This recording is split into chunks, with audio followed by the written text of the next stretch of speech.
Boa noite. É com alegria que estamos começando mais um Estrada de Damasco na TV. Este programa é organizado pelo Centro Espírita Nova Era, que está localizado na Rua Tiradentes, número 620, aqui em Guaxupé. E nós sempre fazemos convite para você da nossa palestra pública, que acontece nas quintas-feiras, às 20 horas, sempre nesse mesmo endereço que nós citamos. Para colaborar conosco hoje, nosso companheiro é o Altamiro. Mais uma vez a gente agradece sua presença, sua colaboração, viu, Altamiro? Eu que agradeço e qual que é o convite. E qual que é o nosso assunto hoje? O nosso assunto de hoje é a base da doutrina espírita, onde surgiu, né, toda a doutrina espírita. Nós vamos falar sobre o Livro dos Espíritos. Maravilha. Não é? Vamos lá, então. No ano 2017, nós estamos comemorando 160 anos, não é? Foi em abril. E eu me reporto num passado, quando eu, procurando uma maneira de agradecer a Deus sobre tudo aquilo que me era de benefício, que me foi dado, adentrando a uma farmácia e conversando com o farmacêutico, que é um dos homens mais antigos em doutrina no Moçambique, e ele me deu o Livro dos Espíritos para ler. E falou, olha, isso aqui é uma coisa muito interessante, não é? Isso há 30 e tantos anos atrás. E realmente foi muito interessante, porque foi ali que eu descobri o porquê da vida, não é? Qual é o meu papel, e a gente descobriu de onde vim, para onde vou, não é? Qual é o papel nosso no planeta, numa encarnação. E muito interessante que a doutrina espírita, ela foi organizada por Allan Kardec. Ele deixa isso bem claro na obra. O Livro dos Espíritos é um conjunto de informações e é um livro que não se pode ler da maneira de um romance, não é? É um livro que tem que ser estudado. E eu sempre brinco que falo assim, que o livro ele tem que ser começado do começo. Parece que é engraçado, né? Começa o livro do começo. Não, mas todo livro começa no começo, mas nem sempre. A gente pula os prefácios, a gente pula a orelhinha do livro, não é? A introdução. E o livro em questão, todo o prefácio, os prolegômenos, não é? Já é um estudo muito grande, já é uma quantidade de informação muito grande. Então, e é interessante porque lembrar que a doutrina espírita ela surgiu numa época em que as questões religiosas estavam para baixo, mas as questões científicas elas estavam muito acima, né? Onde era a era do iluminismo, onde prevalecia muito as questões científicas, a razão. E Kardec não fugia disso. Então é interessante que o livro em si ele foi pesquisado, né? A maneira com que ele indagava os espíritos era uma metodologia científica. Ele observava, analisava, tirava as conclusões. Mas toda a obra, a gente vê que ela foi ditada para Kardec e as poucas interferências de Kardec são grifadas com pequenos textos. Rodapé. Né? Então a doutrina ela é muito antiga, não é? Antiga no sentido assim, fenômenos, eles são muito antigos. Muito antes de Kardec existia Swedenborg. Swedenborg era um indivíduo ali perto da Inglaterra, eu sempre me foge o nome daquele, do país de Gales, tudo ali.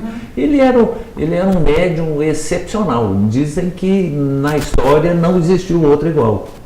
Quem cita muito ele é o Divaldo. Então ele começou, depois veio a Irmãs Fox, né, lá nos Estados Unidos, e Kardec, ele foi coletando essas informações. Então, o marco de doutrina espírita, o marco é Irmãs Fox, na teoria. 9 anos antes de Kardec lançar o livro. Então, a prova de que na era de Kardec, que ele vinha coletando essas informações, não é? De Irmãs Fox para a França, com a brincadeira das mesinhas, o que a gente no Brasil é muito a questão dos copos, brigam muito com isso. Surge então o Livro dos Espíritos. E uma das coisas interessantes, que é a metodologia que Kardec usa científica, é que ele, a primeira pergunta do Livro dos Espíritos, né, ele não questiona quem é Deus, mas ele pergunta o que é Deus. Não é? Prova que ele estava já quebrando algumas regras, porque até hoje, para muitas escolas religiosas, Deus é um ser antropomorfo, não é? Parecido com a gente. Então, eles tratam Deus como quem, né? E aí Kardec começa o quê? E na sua escrita, na sua comunicação com os espíritos, ele, a princípio, ele escreve 531 perguntas e depois, mais para frente, a necessidade de desdobrar algumas perguntas, ele chega até 1018, 1018, algumas traduções, 1019, que é o atual, não é? Que é o atual material disponível. E interessante a gente falar que nesse desenrolar, ele foi obtendo essas informações, somando, né, muitos personagens que manifestam no livro. A gente cita alguns, não é? Santo Agostinho, Santo Antônio, né? Erasto. Vai lá dos gregos, passa por vários personagens bíblicos, vários, no caso Paulo, tem informações né, manifestações de vários segmentos da humanidade ali, que vão passando essas informações para ele. E aí ele chega um ponto que ele sente a necessidade de desenvolver aqueles livros em outros, aquele livro em outros. É onde surge o Pentateuco Espírita, não é? Que aí depois surge o Evangelho, depois ditam para ele o Livro dos Médiuns, o Céu e o Inferno, não é? E aí por diante. A Gênese é uma das primeiras, né? Por quê? Por que primeira? Porque nas questões do Livro dos Espíritos, as primeiras, ele é dividido em vários livros, são 4 livros. No primeiro livro, ele vai tratar do que é Deus, ele fala da natureza, da criação dos espíritos, da criação dos mundos, não é? Ele vai falando da criação em si. E depois ele tem a necessidade de escrever a Gênese, complementar. Que aí ele vai trazendo mais informações, né, que vai enriquecendo as informações. E como uma curiosidade, Altamira, ultimamente o pessoal tem estudado bastante o final do livro A Gênese, porque traz lá falando sobre a nova geração, que tem a ver com o mundo de regeneração, com esse período que a gente está vivendo. Então a gente está vendo em vários estudos a referência ao livro A Gênese, que já fazia naquela época essa antecipação dessa geração nova que está chegando aí, né? Justamente, porque lá na parte primeira desse livro, ou o capítulo primeiro, que ele fala justamente das causas primárias, né? Que fala de Deus, do Espírito, da matéria. Depois ele fala da criação, dos seres vivos, né? Ele fala dos elementos gerais do universo, do princípio vital. Quer dizer, ele fala, é a Gênese. Ele pega assim a Gênese mosaica e transforma na Gênese científica, né? E mostra para a gente as questões espirituais. No livro segundo, na parte segunda, né, ele vai falar do mundo espírita, do mundo espiritual, do mundo outro, né, no mundo dos espíritos. No que a relação, que é muito interessante, a relação do mundo espiritual com o mundo corporal. Como se vive aqui, como é que você passa por lá de lá, não é? É essa parte, é a relação do mundo espiritual para o mundo corporal e vice-versa, do corporal para o mundo espiritual. É uma parte que é muito enriquecedora, porque muitos que ficam com uma visão muito materialista, né, pensando só no corpo, só nesse momento, e aí quando começa a estudar essa parte, vai entendendo melhor. Que, na verdade, nós somos espíritos e estamos temporariamente encarnados. Né? E aí tem viver no mundo espiritual, como é que é? Né? Ele te dá todas essas informações lá. Viver no mundo corporal, como é que é? Né? Isso nós sabemos, mas essas relações, essas interferências, né? Essa correlação é que ele fala de uma forma mais detalhada. Estando no mundo corporal, como que você influi no mundo espiritual? Estando no mundo espiritual, qual é a relação com o mundo corporal? Então, dessas informações é que vai surgir um outro livro, que é o livro dos médiuns, que é justamente essa relação. É a parte experimental mesmo, a comunicação. É a parte científica. Né? Porque a doutrina, no seu modelo, ele trata justamente disso. A parte científica, a parte religiosa, ou de religiosidade, não é? E a parte filosófica. Tanto é que a gente faz até um triângulo mesmo, trazendo as duas bases, a filosofia e a ciência, para termos no ápice a religião, né? Porque mostrando essa ideia mesmo da religação com o Pai. Com o Pai. Né? É por aí. Né? Então ele é muito rico, é a base nossa, que todo espírita tem que estudar. Antigamente a gente falava assim que qual é a melhor maneira de um indivíduo iniciar na doutrina espírita? Dê para ele ler o Evangelho, que é o 4º capítulo do livro dos Espíritos, que ele vai tratar das questões morais, das leis morais. Ele vai buscar dentro do Evangelho de Jesus a base moral. Não vai trazer tudo detalhado, mas vai trazer aqueles pontos mais importantes. Que vai ser detalhado lá no Evangelho. No Evangelho. Até inclusive o Evangelho tem como título o Evangelho segundo o Espiritismo. Então a gente deixa muito claro que esse segundo é de acordo com o Espiritismo. Por quê? Porque é o mesmo Evangelho que está na Bíblia. Só que está na Bíblia só a citação, enquanto que no Evangelho tem a citação e já o comentário, a explicação, facilitando o nosso entendimento. Né? Justamente. Você vê que o próprio Evangelho segundo Mateus, não é? Segundo Mateus via a mensagem do Cristo. Segundo Paulo, segundo Pedro, segundo São João, né? Então o Evangelho espírita é a nossa visão, ou melhor, a visão dos espíritos com relação à mensagem do Evangelho. E ali ele vai falar da lei divina ou a lei natural, da lei de reprodução, da lei de adoração, lei de trabalho, não é? Tudo dentro do... Mas aí eu vou só fechar um raciocínio que você deixou aberto. Quando você disse que quando alguém chegava, a gente ia oferecer um livro, dizia... sim. A gente falava para ele assim, leva o Evangelho, né?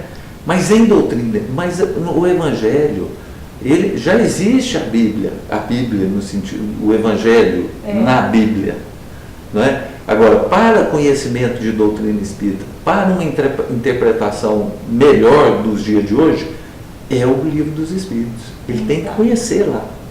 Por quê? Porque daqui a pouco você conta para nós.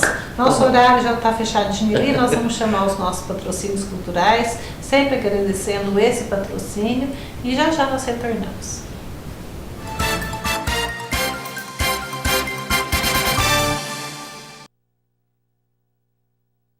Venha conhecer e aproveitar a terceira Feira do Livro Espírita. A feira acontece no Centro Educacional e Social de Guaranésia, que fica na rua Mário Ribeiro Lima, número 100 do bairro Bom Jesus, nos dias 5 e 6 de maio, das 8 às 18 horas, e no dia 7 de maio, das 8 às 13 horas. Realização: Projeto Sol nas Almas. Apoio: Fundação TV Sul.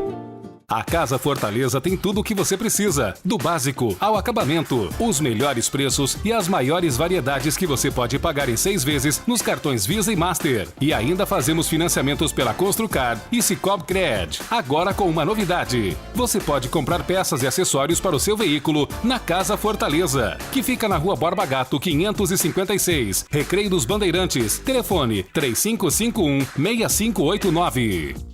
Se você procura o melhor atendimento, agilidade no serviço, o melhor preço e produtos de altíssima qualidade, venha conhecer a Ricinóio. Álcool em gel, colônias e cosméticos, produtos de limpeza em geral, diretos da fábrica, aprovados pela Vigilância Sanitária. Qualidade, preço e comodidade em sua casa. Tudo em um só lugar. Entregas grátis para Guaxupé. Ricinóio 3551-2509. Artcom, há 35 anos contribuindo para o desenvolvimento da região. Produzimos lajes, blocos, mourões e vigas pré-moldadas para a construção de sua casa. Corte e dobra de ferro e aço que agilizam e dão economia em sua obra. Saneamento básico, tubos de concreto, fossas sépticas e galerias para águas pluviais. Contamos com um laboratório próprio para que nossos produtos sejam produzidos dentro das normas técnicas. Entregamos em toda a região com rapidez e qualidade comprovada. Artecom, ligue 3571-1096 e lhe enviaremos um representante. Rodovia Muzambinho Guaxupé, quilômetro 100. Há mais de 40 anos no mercado óptico, a Ótica Principal vem priorizando cada vez mais o bom atendimento ao cliente. Uma ótica de precisão a serviço da sua visão. Experiência, agilidade na entrega de serviço, facilidade no pagamento e muita seriedade. Óculos solares e receituários de grifes. Óculos é o nosso negócio. Avenida Conde Ribeiro do Vale, 485. Telefone 3551-2016.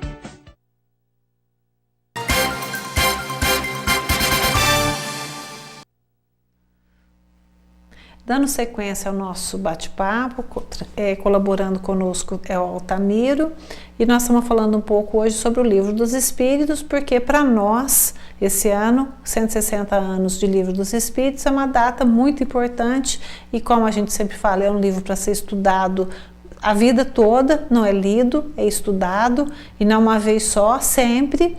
Então também é uma forma de nós fazermos esse estudo. Terminando o primeiro bloco, comentávamos que a parte do Evangelho, que está lá na quarta parte do Livro dos Espíritos, é a mesma coisa que a Bíblia, né, Altamiro? Agora, por que nós precisamos estudar primeiro o Livro dos Espíritos e não o Evangelho segundo o Espiritismo, em termos assim, didaticamente falando? Porque a importância, quando se fala da Bíblia, do Velho Testamento, ele está se referindo a antiguidade. Quando na sequência Moisés está sempre anunciando que viria o enviado, e aí surge Jesus. Aí Jesus traz não aquele Deus vingativo, mas um Deus de amor, e ele vem mostrar o outro lado, a outra face, né? Ele mesmo afirma que ele não veio destruir a lei, mas dar cumprimento à lei. Mas ele vai se referir ele larga uma mensagem que é universal, já não é mais judaica, é universal, mas o Evangelho, ele, de certa forma, ele retrata o mundo grego, romano, judaico, com a mensagem que Jesus, alegando que não para aí, Eu, diz João lá na frente, eu vos enviarei o Consolador prometido, que há de relembrar tudo aquilo que já foi dito e tal. Então ele continua na sequência, manda a terceira revelação. Então, no Livro dos Espíritos está essa revelação, que é a síntese do mundo moderno, que vem logo após um mundo, uma coisa que foi desmoronando e vem surgindo o mundo moderno. Daí a importância de se interpretar toda a história de uma forma, numa nova ótica, universal, moderna. E aí vai acontecendo uma ampliação, porque já estamos em fase um pouco mais madura, estávamos lá com certeza naquele começo, e agora um pouco mais maduros, né? Saímos daquela infância, a gente agora com mais entendimento, para aprendermos mais, principalmente essa posição, né, de nós como os espíritos imortais, num processo de evolução, aprendendo a desenvolver o amar, né, o perdoar. Pois é, pensa quanta coisa melhorou, não é? Assim, que ampliou a nossa mente. O homem ir à Lua, o homem indo para um universo muito maior, não é? E antes não era assim, não era possível falar dessas coisas, transcender dessa forma, de falar de mundo espiritual, né? Que nós somos algo muito além da matéria. Há muitas moradas, na casa do Pai. Né? Isso está tudo lá no Evangelho, mas hoje a gente interpreta de outra forma. Então, quando, ainda voltando lá na terceira parte do livro, que trata das leis morais... Aí é a quarta. Não, a terceira. Que ele vai falar das leis morais, que eu falei que ele fala da lei divina, da oração, do trabalho, da reprodução, da conservação, destruição, tal, igualdade, liberdade, justiça, perfeição moral. É o Evangelho. E Kardec, na sua metodologia científica, ele observou desde as mesas girantes, analisou todas as informações, criou leis, né? Não ele, os espíritos, mas ele separou isso. Então, por isso que ele fala das leis, né? Porque ele viu que existem regras, leis, que se seguidas podem nos trazer benefícios e, se não seguidas, penas ou recompensas. E aí no quarto livro, não é, que ele vai tratar das esperanças e consolações. E esse quarto livro ele é dividido em duas partes também, porque ele fala da esperança e consolações, das penas e gozos terrenos. Então, não é, o que acontece? Felicidade e infelicidade na Terra. Por quê? Porque nós interferimos em algumas leis, não é? Então, essas leis trazem as penas ou as alegrias.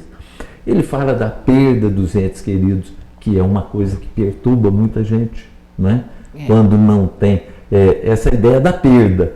Para nós espíritas não é perda, é separação. Temporária. Para alguns, por isso, mas ele usa isso, perdas, porque é isso, das decepções, das ingratidões que nos cercam, das afeições destruídas, das uniões antipáticas.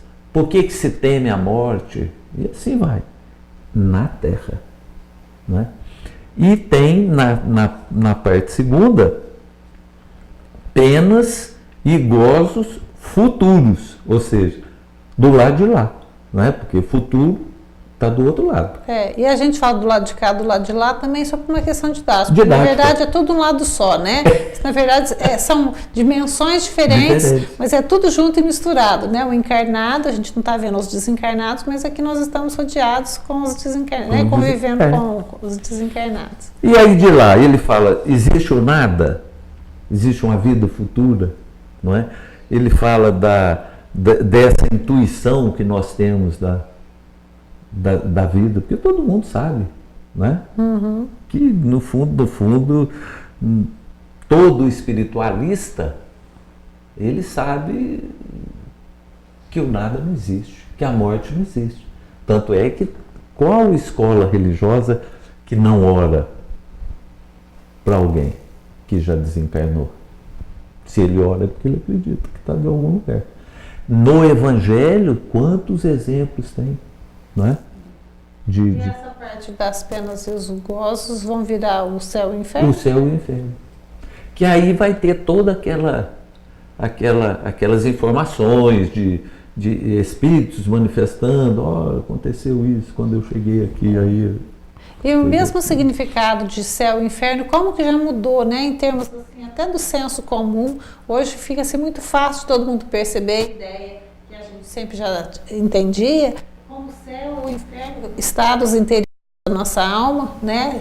Construímos esse céu, esse inferno a todo momento, né? Ou nos sentimos não é um nele. lugar, né? Não é um local definido, né? É uma situação, é um estado a qual nós em algum momento nos encontraremos ou nos encontramos. Que é mais uma maravilha da doutrina, né? Porque a gente entender isso, que a gente está construindo a todo momento esse reino de Deus dentro de nós, né? Quer dizer, a gente tem essa possibilidade a partir do nosso livre-arbítrio, né? Das nossas escolhas. Mas uma coisa que eu acho muito legal, quando você estava comentando aí sobre as leis, né? Naturais. As leis naturais, as leis de Deus, servem para qualquer lugar do multiverso, não é nem só do universo. Então, em qualquer morada que eu tiver do Pai, tudo que eu aprender nesta vida, dentro dessas leis, eu vou estar me preparando para ser esse cidadão cósmico. Porque eu não estou aprendendo a lei só para o planeta Terra, ou só para essa encarnação. Eu estou aprendendo para todas as encarnações e para qualquer lugar que eu tiver. Porque a lei de Deus vai ser a mesma em qualquer lugar. E isso, basta uma análise das 3 revelações, tipo, o que se refere ao judaísmo, que era uma coisa específica do judaísmo, que o Velho Testamento, ele tem coisas maravilhosas. Mas era específico, era uma regulamentação do judaísmo. Tanto é que a gente fala que a gente divide em 2 partes, né? A parte divina, mas também a parte das leis humanas, que vão se modificando à medida que o ser humano evolui. Né? Que vai, não é? Então, essa parte, aí entra Jesus como um mestre universal, e a mensagem dele já é ampla. Mas ele fala, eu não posso vos revelar tudo agora, vocês não vão suportar. Eu vos enviarei o Consolador, ou seja, ele vem com os tempos. E uma outra coisa que eu acho fantástico, que a doutrina me mostra isso de várias formas, é que nós não somos, vou falar o supra-sumo. Tem muitos dentro do universo terrestre trazendo a mensagem universalista, né? Tanto que o que é uma mensagem universal? Basta as pessoas estudarem que no Islã, no budismo, no confucionismo, no cristianismo, ela cabe porque ela é universal. Todos falam do amor, todos falam da disciplina, do trabalho, da adoração, não é? Porque é o que você se referia. É uma coisa que onde estivermos num futuro, ele vai servir para a gente. E quando a gente entende, aprende que Deus é imanente, então tudo que existe foi, na verdade a gente fala criado por Deus, na verdade Deus está dentro de nós, tudo está impregnado de Deus. E quando esse tudo não é só no Ocidente ou no Oriente, em qualquer lugar de todos os universos que existirem, né? E eu sempre defendi a ideia seguinte, eu peço, né, em minhas orações, que não me afaste de Deus, ou seja, talvez eu entendo, não que Ele está dentro de mim, é eu que estou dentro dele, porque tudo é Ele. Né? Eu estou dentro dele. Tem uma metáfora muito bonita falando dos peixinhos no mar, e nós somos esse peixinho no mar, estamos todos mergulhados em Deus. Em Deus. Né? Essa é a melhor representação mesmo. Entendeu? Altamiro, nosso tempo acabou. Infelizmente. Nós agradecemos a sua participação, a sua colaboração. Que agradeço. Deixamos aí então uma pitadinha do Livro dos Espíritos, né? E a nossa gratidão muito grande a Allan Kardec, esse codificador que nos trouxe essa... Ele era da Pleiade desses espíritos, né? No mesmo nível de evolução. Então, nossa gratidão a ele, a Jesus e a você também que esteve conosco. Desejamos muita paz, que possamos nos encontrar na próxima semana. Até lá!